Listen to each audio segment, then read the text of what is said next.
তারপরে হ্যাঁ শুধু হ্যাঁ জাস্ট এখানে আমি তার চিক প্যালেট গাম এগুলো একবার ইন্সপেকশন করে ফেললাম। ওকে, জিব্বাটা বাইরে বের করেন, ভিতরে নেন, তালুতে লাগান জিব্বাটা, ঠিক আছে, ফ্লোর অফ দ্য মাউথ সম্পূর্ণ দেখলাম।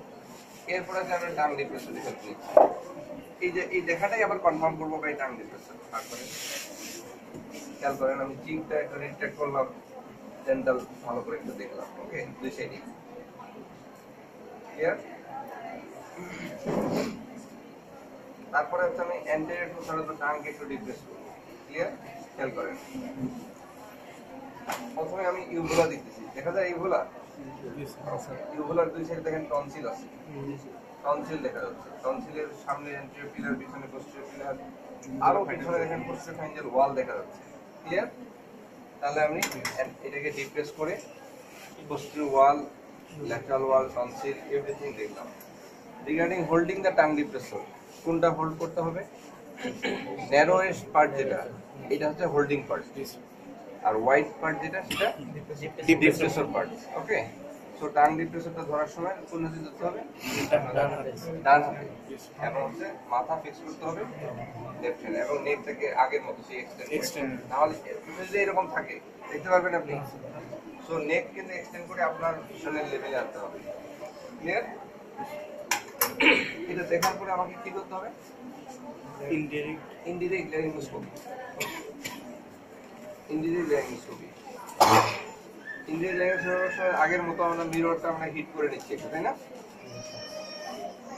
যদিও আগের বার আমি কনসেন্ট নিচ্ছি, ঠিক আছে, এরপর আবার এখানে পেশেন্টকে বলতে হবে, কারণ একটু পেশেন্টের সামনে গরম করতেছি একটা জিনিস এবং, ঠিক আছে, পেশেন্ট কিন্তু ভয় পেয়ে যাবে। পেশেন্টকে বলতে হবে যে এটা আসলে এরকম বেশি গরম করতেছি না, সামান্য একটু গরম করে নিচ্ছি, এবং এই আয়নাটা দিয়ে আমি আপনার জিহ্বার পিছনে একটু দেখবো, ঠিক আছে, বুঝায় বলতে হবে।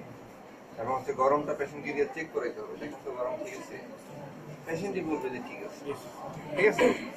এরপর কি করতে হবে? জিহ্বাটা বড় করে বের করে, জিহ্বা টানবেন না, ঢোক গিলবেন না, দুইটা কথা পেশেন্টকে বলতে হবে। এবং মুখ দিয়ে ধীরে ধীরে শ্বাস নেবেন।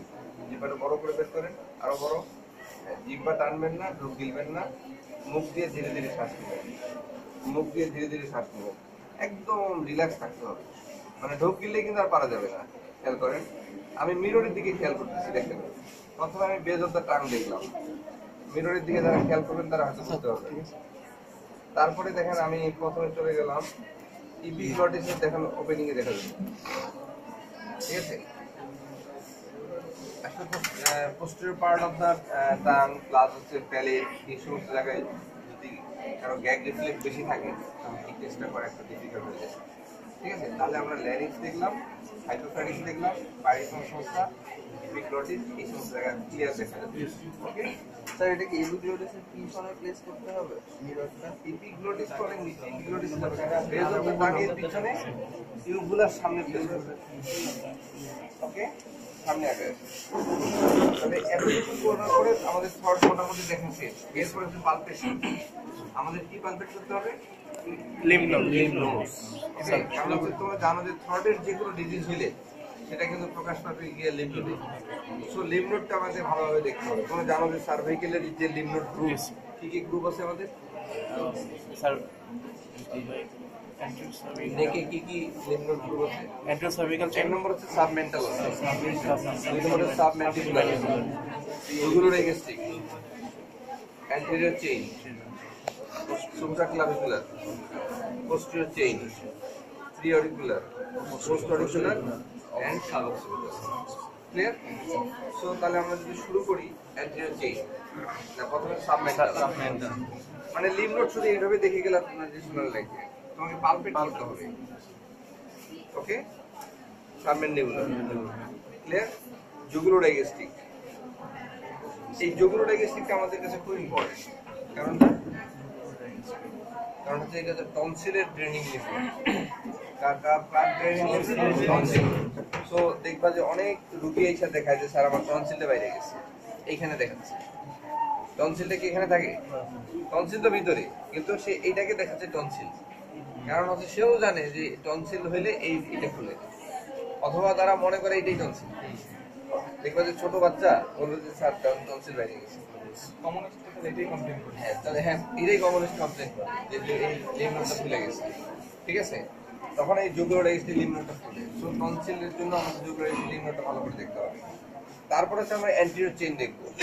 নেকটাকে হালকা একটু ল্যাটারালি এক্সটেন্ড করে অ্যান্টিরিয়র বডি অফ দ্য স্টেনোক্লেমাস্টোইড মাসেলে দেখবো। এখানে পিছন থেকে মাসেলটাকে পুল করতে হবে।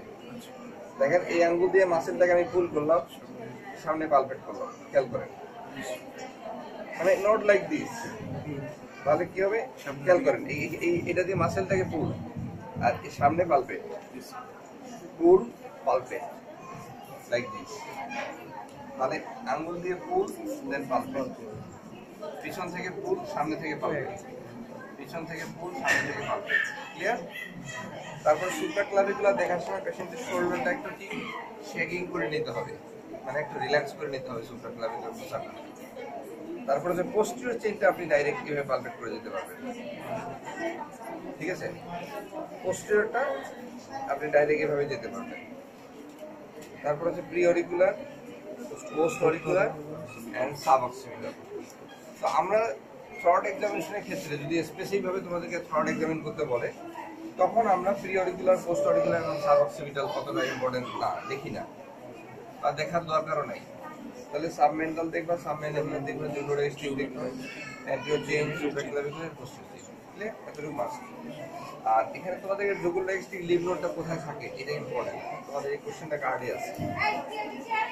তাহলে জুগুলার ডাইজেস্টিভ লিভ নোডটা কোথায় বলবো আমরা?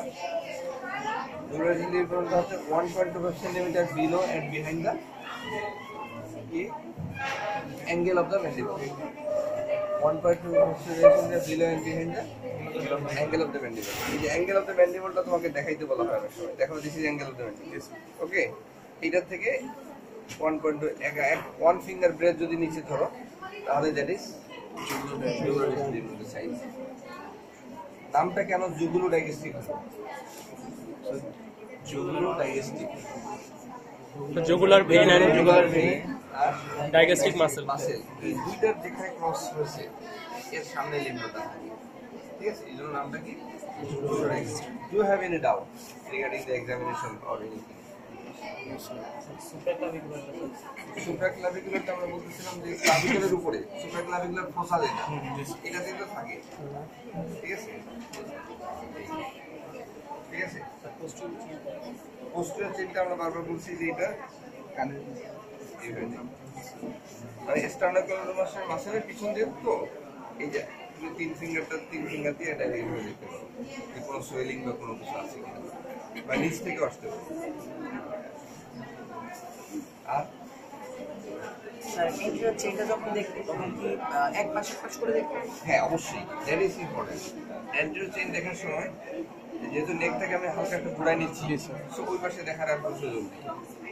তখন আমাকে প্রথমে জুগুলার ডাইজেস্টিভ দেখে নিলাম প্রথমে, তারপর কমপক্ষে 3টা জায়গায় দেখতে হবে। এবং তুমি যে পালপেট করতেছো এটা যেন বোঝা যায়, নট লাইক দিস, ঠিক আছে? এটা পালপেট করতে হবে পুরো, ঠিক আছে?